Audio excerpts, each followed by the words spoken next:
Você sabe qual é o papel da nutrição e suplementação no surf? Esse é o nosso tema hoje em Performance Nutrition Entrevista com Deilis Gonzalez, o lugar certo para aprender sobre a ciência e a prática da nutrição e suplementação com os maiores especialistas da área. Acesse nosso programa no YouTube. Lá tem muito conteúdo para vocês ficarem bem informados. Gostou do programa? Já deixa um like e se inscreve no nosso canal. Não esqueça de ativar o sininho. Escreva aqui nos comentários suas dúvidas de alimentação e suplementação. Sua pergunta pode ser selecionada para um próximo programa. Nosso entrevistado de hoje é uma referência na área. O nutricionista Bernardo Starding é mestre em bioquímica pela UFPR, pós-graduado em nutrição ortomolecular, ex-campeão mineiro de motocross e supercross, nutricionista esportivo da equipe Kawasaki Brasil de motocross e equipe de corrida BH Race, revisor da revista científica internacional Food and Function, diretor e formador no Instituto INEE, consultor em desenvolvimento de produtos e pesquisador na área de vitaminas e minerais.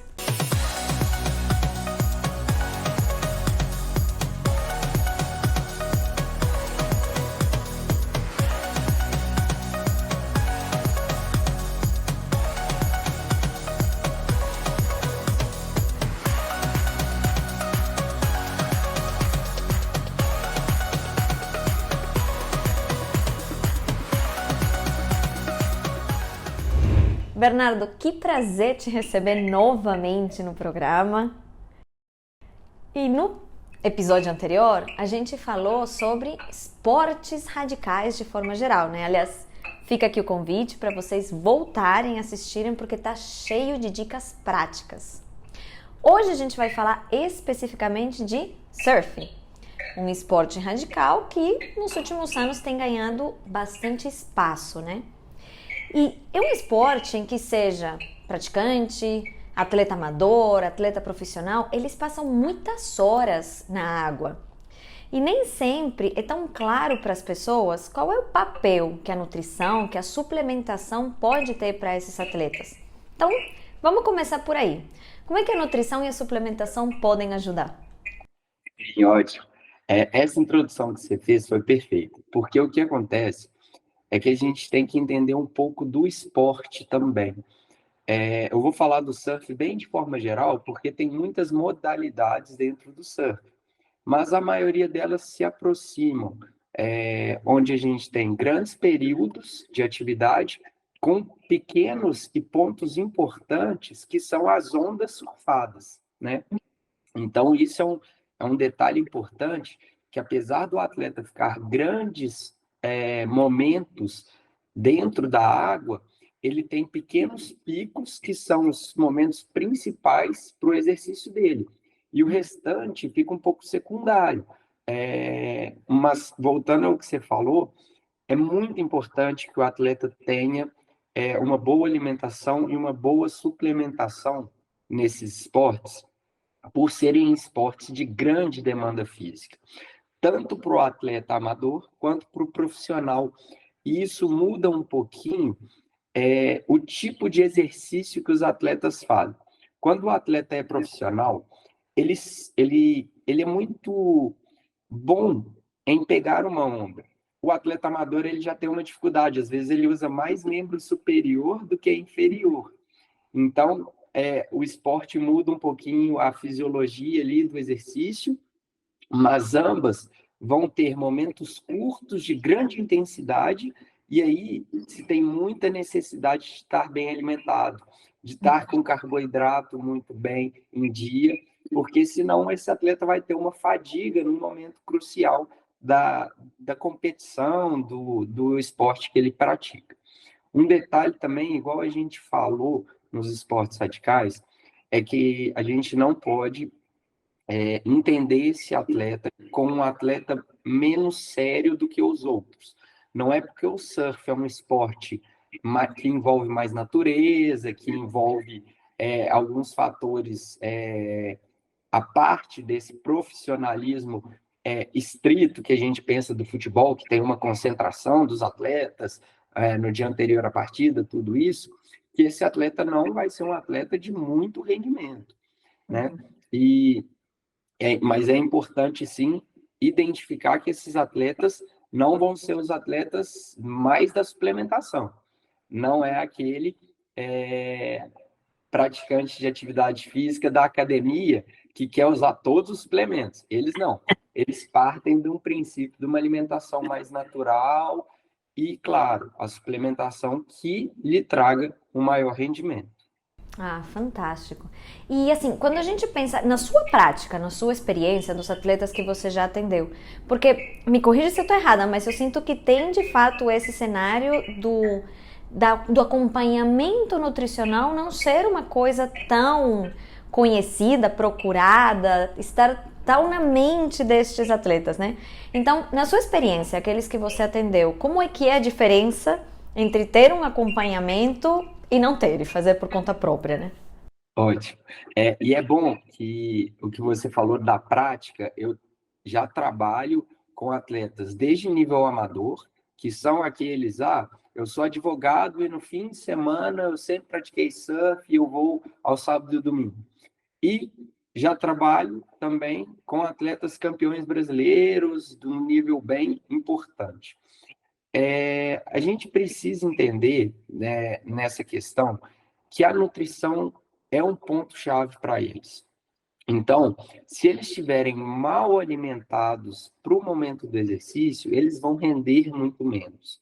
E isso é algo que, quando o Brasil tem despontado cada vez mais no cenário mundial do surf, porque antes o Brasil tinha alguns atletas muito bons e sempre teve uma cultura, mas agora tem um domínio brasileiro nos últimos 10 anos, por assim se dizer, no mundo do surf.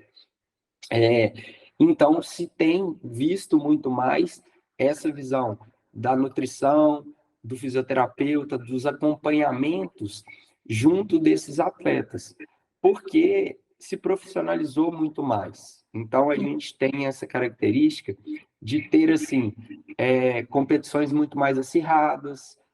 Antigamente, dava para ter um esporte, um lazer ali e ser muito bom naquilo. Hoje em dia não, até porque se mudou um pouco o modelo. Tem até um artigo muito bom publicado que ele demonstra que os atletas hoje em dia, para ter notas muito boas no surf, eles precisam realizar manobras, né? Que são os aéreos, que estão muito em alta hoje em dia. Antes, o tubo, né, que é a manobra de pegar um tubo, era a manobra que mais dava pontuação. Hoje em dia, se sabe que mesmo quando se pega um tubo, muitas vezes o atleta vai e faz uma manobra ao final, um aéreo ao final, porque isso realmente aumenta a nota dele. E aí eu falo com o pessoal que a gente está tendo um atleta que é quase um ginástico olímpico, porque na hora que ele precisa fazer a manobra, e a gente vai detalhar isso, as ondas são surfadas entre 5 e 15 segundos. Então, é um esporte, se a gente for pensar, como se fosse de um ginasta olímpico, do Bolt, fazendo ali 100 metros rasos, é muita intensidade. E aí, já dando um passo aqui, a creatina vai entrar muito bem, né? Porque é um suplemento que ajuda até a explosão muscular que vai ser necessária para fazer essas manobras. Então, o que a gente vê é que tanto o atleta amador quanto o profissional, ele tem visto cada vez mais a necessidade de se alimentar bem, de usar algumas estratégias para que ele renda, para que ele performa bem no esporte. Perfeito. E Bernardo, assim, pensando nessa realidade do esporte que envolve esse altíssimo, essa explosão, né? Se a gente está falando em segundos ali no momento de pegar a onda, mas eles ficam também com uma demanda de ficar na água porque não vão estar ali paradinhos, né? Então tem uma demanda ali de sustentar um esforço e ainda tem um preparo para eles conseguirem fazer tudo isso porque tem a parte da água, mas eles têm que se preparar fora da água também. Então, comparativamente aos outros esportes, como é que é o gasto energético de um atleta de surf? Tá. O gasto energético do atleta de surf, ele é comparável ao de um atleta que faz essa atividade correndo. Então, um bom padrão para a gente discutir aqui é que, de forma geral, os atletas de surf ficam na água em média 2 horas. Tanto que tem estudos que analisam tudo que eles fazem nessas 2 horas, simulando um modelo de treino de competição dele. É claro que nas competições profissionais, a gente tem ali baterias de 20 minutos, geralmente, e eles fazem de 2 a 6 por dia, por assim se dizer, dependendo do mar, dependendo das condições, e aí são baterias classificatórias e tudo isso, e também fecham nessas 2 horas. Claro que com um fator aí de descanso entre elas, mas 2 horas é mais ou menos um cenário em que os atletas de surf performam ali. Nessas 2 horas, se estima que eles nadem mais ou menos 2 quilômetros, mais ou menos.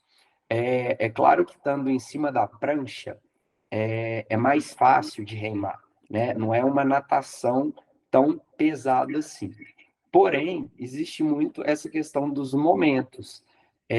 Teve um estudo que avaliou somente as ações que o atleta faz durante esse tempo, e 50% do tempo o atleta está estacionado, parado mesmo, verificando uma onda que vai vir, ali esperando o momento correto, mas nos outros 50% do tempo, ele está ali se movimentando, metade desse tempo remando de um lado para o outro, achando o melhor local para ele ficar.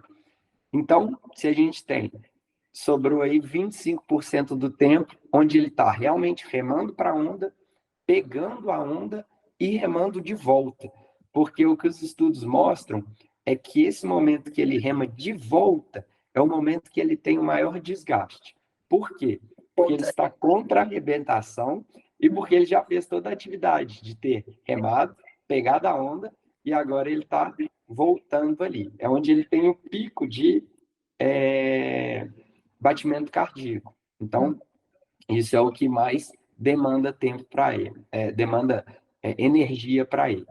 Então, nesse sentido, a gente pode pensar que é mais ou menos um atleta que corre 2 horas. Vamos pensar aí, um atleta que corre bem 2 horas, uns 24 quilômetros. Então, para a gente ter essa noção, é bem próximo disso, tá? E, inclusive, os atletas, quando a gente vai ver essa avaliação total, tem atleta que chega a remar 6 quilômetros nessas 2 horas, tá?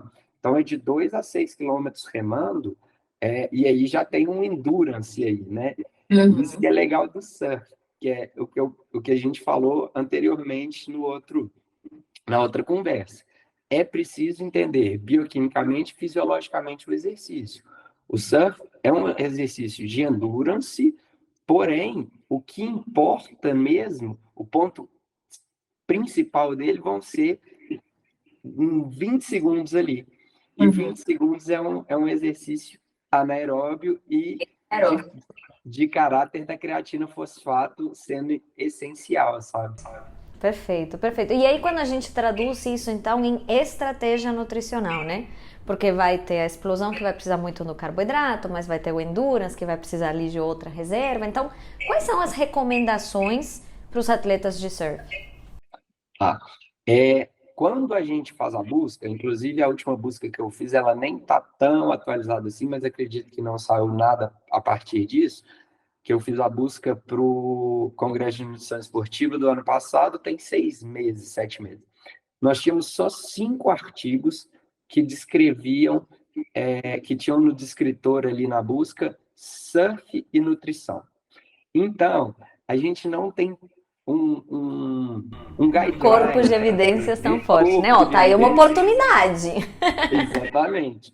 É uma ótima oportunidade para a gente escrever algo, né?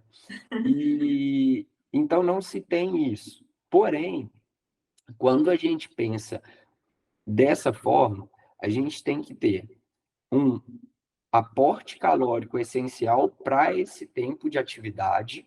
Então, pensar que essas 2 horas de atividade a gente vai precisar ter um aporte calórico e a média de batimento cardíaco desses atletas fica mais ou menos ali em 140 batimentos cardíacos por minuto, o que é uma atividade de endurance moderada, e vamos ter que ter uma grande hidratação para esse atleta, porque ele pode estar no sol muito forte, e quando eles não estão no sol, muitas vezes eles usam as roupas de neoprene, que eles chamam de wetsuit ou de rash, que faz o atleta suar um pouco mais. Então, tem uma perda hídrica importante, o atleta tem que vir com esse aporte calórico e que esse aporte de líquido bastante preenchido ali. Então, é muito interessante que esse atleta tenha uma reserva boa para o endurance. Pensando em rendimento na onda surfada, a gente vai ter creatina como um ótimo suplemento, cafeína também como um bom suplemento, pensando que pode aumentar a performance nesse curto período e também diminuir os momentos de fadiga por essa intermitência do exercício, né? Uhum. E até para águas mais geladas, pelo efeito termogênico da cafeína, a gente pode pensar nela, tá? Os outros suplementos a gente pode testar com os atletas, né? Vasodilatadores, beterraba, ou nitrato, tudo isso a gente pode pensar mais pelo momento de endurance. E um ponto importante é fazer com que esse atleta consuma aquele carboidrato tão tradicional a cada 40, 50 minutos. Isso ele pode levar no bolso um gel, alguma coisa, né? Já que as bermudas têm ali, os neoprenes têm um bolso, ele pode levar, caso ele não queira sair da água, mas também, quando ele surfa uma onda até o fim, ele pode ir ali na praia e ter ali uma fruta, um carboidrato em pó, o líquido que ele tome e que ele retorne para a água, porque isso vai fazer com que ele tenha mais rendimento. E se a gente for pensar no momento dessa onda surfada, desse potencial anaeróbico, é o carboidrato que vai fazer a função. Então, a gente vai precisar muito disso. A gente sabe, usando outros guidelines, que não adianta suplementar mais que 60 gramas de carboidrato por 40 minutos, por 1 hora. Isso é interessante porque é um dos únicos protocolos que é fechado. Se a gente for pensar a quantidade de proteína a ser utilizada para o atleta, a gente fala em gramas por quilograma de peso. E esse de carboidrato parece que todo mundo meio que absorve no máximo 60 gramas. Então, se tentando usar outras formas de carboidrato para ter uma absorção um pouquinho maior, se faz géis que tem a mistura ali de carboidrato com frutose, então se tentando desenvolver, chegar até no máximo, acho que 80, 90 gramas de absorção, mas para esse atleta vai ser importante esses momentos onde ele consuma e também faça uma reidratação, tá? Isso vai ser bem importante. Excelente, excelente. É bom que você já até adiantou minha próxima pergunta, que era a questão de praticidade, porque é uma realidade muito diferente, né? Você fazer o esporte ali na água, tem que ter esses mecanismos de como ter o acesso à suplementação, né? E, então, tentando resumir aqui, fechando, pelo que eu entendi, a gente vai ter meio que de praxe, praticamente todos os atletas com cafeína, com creatina para chegar nesse pico, com suplementação de carboidrato, e vai individualizar algumas outras de acordo com a tolerabilidade, com o que for melhor para cada atleta, né? Pensando na creatina, pensando na cafeína, tem alguma dosagem diferenciada para esses atletas ou são os guidelines gerais? Tá, aí a gente já entra um pouquinho por grama, grama ou miligrama, no caso da cafeína, por quilograma de peso, né?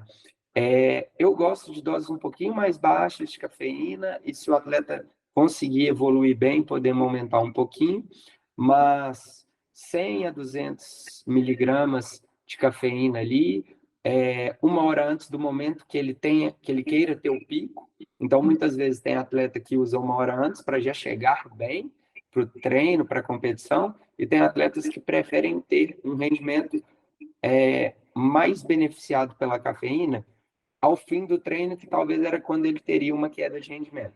Aí ele usa logo antes, né? Mas tem atletas também que toleram níveis maiores de cafeína, já que a gente sabe que tem metabolizadores diferentes, né? A gente tem pessoas com fenótipos aí, né? A gente tem as citocromos ali que fazem essa modulação de quanta cafeína age no nosso corpo através desse metabolismo. Tem atletas que conseguem usar até 400, 500 miligramas e se sentem bem, tá? Mas eu sempre preconizo uma quantidade, a menor quantidade que gere o efeito positivo para a gente, tá? Às vezes pode ser que o atleta, quando ele saia da água ali com 40 minutos, ele queira tomar mais uma cápsula e também pode ser interessante. Eu sou bem dessas também. Eu gosto da ideia de ter carta embaixo da manga, né? Então começa com menor, porque senão você vai aumentando. E a gente tem uma margem aí da cafeína por literatura de 3 miligramas por quilograma a 6 miligramas por quilograma, então dá para brincar. Exatamente, exatamente. Então, vai muito do atleta, sabe? E aí, a gente também pega a creatina, e a creatina a gente pode fazer modelos diferenciados. A gente pode fazer a sobrecarga, o loading de creatina. Eu gosto muito de manter níveis tradicionais de creatina, usar ali de 3 a 5 gramas por dia, mas chegar na época de competição, uma semana antes, fazer o loading, que aí a gente garante com que ele esteja com estoque máximo, né? O carboidrato também a gente consegue fazer essa sobrecarga para as competições, e isso é um ponto muito importante, né?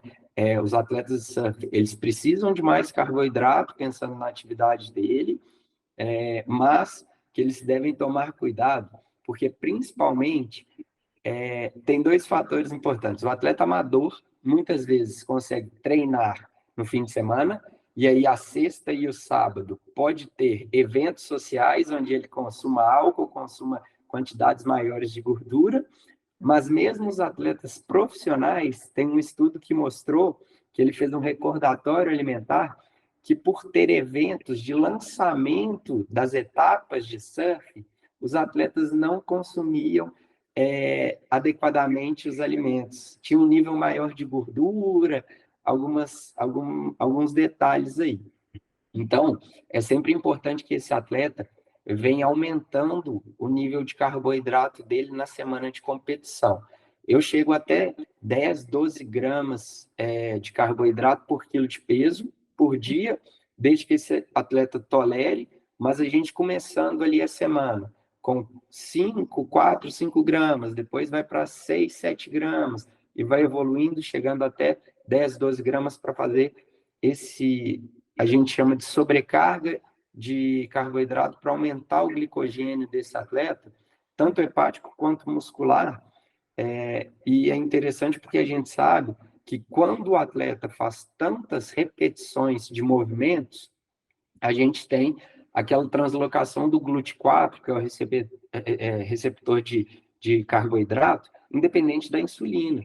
Então, se libera tanto cálcio de uma contração muscular sequencial que esse cálcio vai lá, ativa as proteínas específicas e leva esse GLUT4 para a membrana. Então, todo carboidrato que tiver circulante para ele ali, ele vai absorver nesse músculo que está sendo utilizado e vai aumentar o rendimento desse atleta. Excelente, excelente. E é bem importante lembrarmos que 10 a 12 gramas por quilograma é bastante carboidrato, né? Então, se aplica ali para o atleta já de um desempenho melhor. Ou seja, não façam isso sozinhos em casa. Busquem acompanhamento. Bernardo, e com relação a micronutrientes, tem algum que seja importante priorizar? Alguns? Tá, ótimo que você falou. E só voltando nos macros ainda, proteína também, os atletas devem se adequar, tá? O atleta de surf, geralmente, por buscar ter essa alimentação mais natural e estar na praia, muitas vezes eles acabam consumindo frutas, açaí, coisas com maior nível de carboidrato. Isso já é mais comum para eles. mas a proteína, pensando no próximo dia, na recuperação muscular, vai ser de grande importância e muitas vezes eles não gostam tanto de suplementar, por essa questão que a gente conversou, de ser um esporte mais natural, de ter a ver com a natureza ali, mas uma forma bem prática é usar o whey pós-treino para garantir essa recuperação, ou caso o atleta prefira, pode ser uma proteína vegetal, ovos, dá para levar ovo cozido também para a praia, deixar no carro, tudo isso. Na questão de micronutrientes, quando a gente pensa em carboidrato, a gente tem que pensar no metabolismo dele, e a gente tem principalmente vitaminas B para fazer todo esse processo ali de glicólise, colocar para dentro da mitocôndria, fazer a fosforilação oxidativa. A gente vai precisar em vários pontos de vitamina B, então pode ser interessante usar um pouquinho mais de vitamina B, que muitas vezes já estão contidas nos suplementos de carboidrato ou de proteína também, para fazer essa ajuda. Um ponto que eu gosto muito de usar para os atletas também é a questão do beta-caroteno, que é um tipo ali de vitamina A, né? Mas que protege a pele deles, que a gente tem que pensar que essa alta exposição ao sol, de 2 horas, se você for pensar, essa exposição ao tempo, é importante a gente proteger um pouquinho mais a pele deles. Além disso, nunca deixar ter nenhuma deficiência de vitaminas minerais, porque a gente sabe que isso vai prejudicar o rendimento. Em alguns momentos, podemos usar um cromo para ver, né? Quando eu faço essa estratégia de aumentando o carboidrato, eu também vou aumentando. Eu gosto de suplementar o cromo nas formas mais variadas que a gente tem aí de cromo hoje em dia, para garantir com que essa absorção seja mais bem feita do carboidrato, já que muitas vezes é um momento de descanso do atleta. Então, ele não vai ter toda essa translocação de GLUT4 independente de insulina, mas como ele é um atleta, o corpo dele faz muito bem essa sensibilidade à insulina, né? Excelente, excelente, uma senhora aula. Muito obrigada por compartilhar aqui sua experiência de novo. Fiquem aí, já voltamos com a Nutri Responde.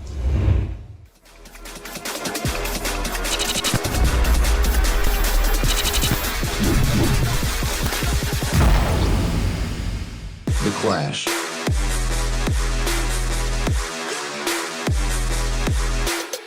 The Clash.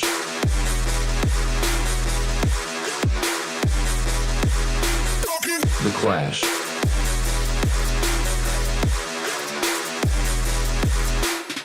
The Clash.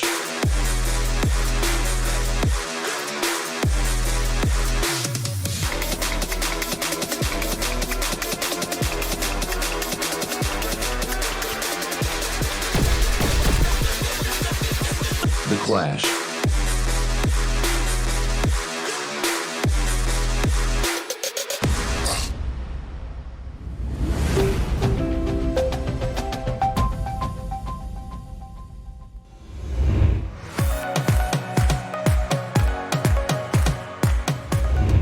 Bernardo, hoje na Nutri Responde, no bloco anterior a gente falou de tudo que é para fazer, né? Tudo que deve.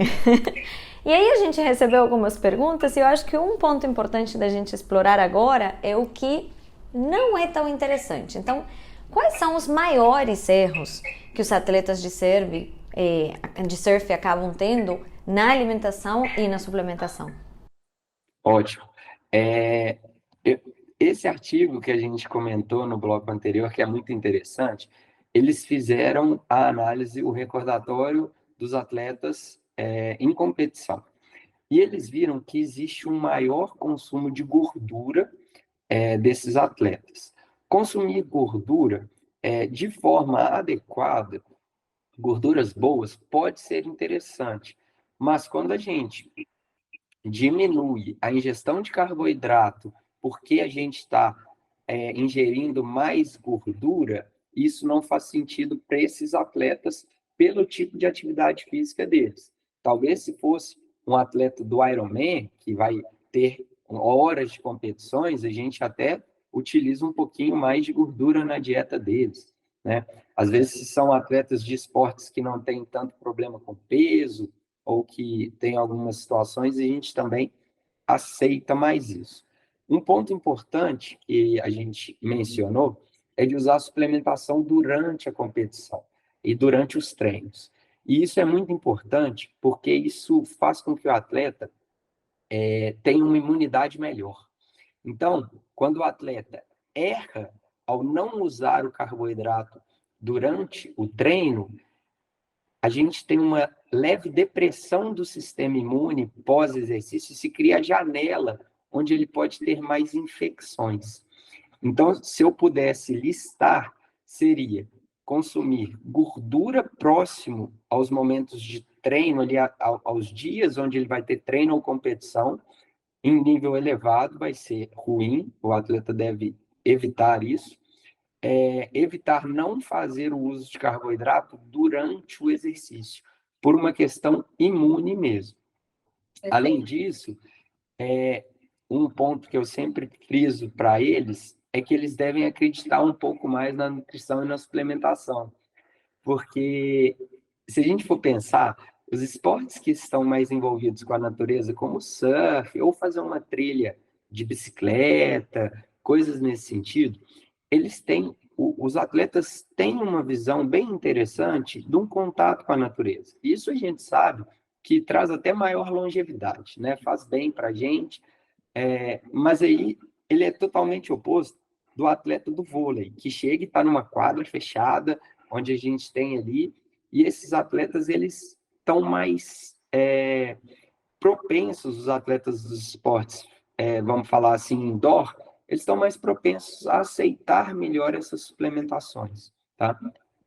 Isso a gente tem que colocar para o atleta do surf a importância disso, porque aí não é que a gente está usando algo a mais, é que a gente está suplementando aquilo que tem a ver com o esporte dele. E aí, eu também acredito que é um erro deles não querer usar nada de suplementação, sendo um esporte que tem uma grande demanda física e sendo atletas de alta performance. E aí a gente deve focar um pouquinho mais nesses pontos para eles. E a hidratação também é bem importante. Excelente, é uma excelente mensagem final. Bernardo, mais uma vez, muito obrigada por compartilhar esse vasto conhecimento. Obrigado a você, gente. Agradeço todo mundo, a Performance por ter convidado, você por estar sempre ajudando a gente a disseminar esses conhecimentos. É um imenso prazer para mim e muito obrigada a vocês que nos assistem. Curtam, compartilhem, com muito carinho da Nutri. A gente se vê.